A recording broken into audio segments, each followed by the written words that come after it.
વિજયભાઈ, આ સાડીની જગ્યાએ શ્રીફળમાં શું કરો છો? અરે આ શ્રીફળ છે ને એ દિવાળીની પૂજામાં અમે ઉપયોગમાં લીધું. ત્યાર પછી અમે સવારમાં આ કળશનું જલ છે ને એ આની ઉપર દરરોજ ચડાવતા. તો આજે આ 5 થી 6 મહિને કોટો ફૂટીને એટલો ગ્રોથ થયો છે. અને અમારા મારવાડી મિત્રો છે ને એ લોકોનું એવું કેવું છે કે આ વૃક્ષનો જેટલો ગ્રોથ થાય ને એટલો તમારા બિઝનેસનો ગ્રોથ થાય. તો હું હરેક બિઝનેસમેનને એવું કહેવા માંગુ છું કે તમારી દિવાળીની પૂજામાં અથવા તો ક્યારેય પણ તમે જો પૂજા કરતા હોય તો એ પૂજામાં વપરાયેલું શ્રીફળ આવી રીતે કળશ ઉપર મૂકીને હરોજાની ઉપર જલ ચડાવશો એટલે આવી રીતે કોટો ફૂટીને એનો ગ્રોથ થશે.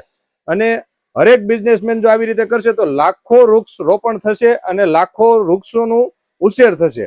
તો એવી જ રીતે હું બધા બિઝનેસમેનને એવો સંદેશ આપવા માંગુ છું કે તમારી શોપ પર જો તમે આને શોપીસમાં રાખવા માંગતા હોય તો આવી રીતે રિસેપ્શન ટેબલ ઉપર પણ રાખી શકો, અથવા તો તમારી શોપમાં કોઈ પણ જગ્યાએ રાખશો તો એ તમારી શોપની શોભા વધારશે.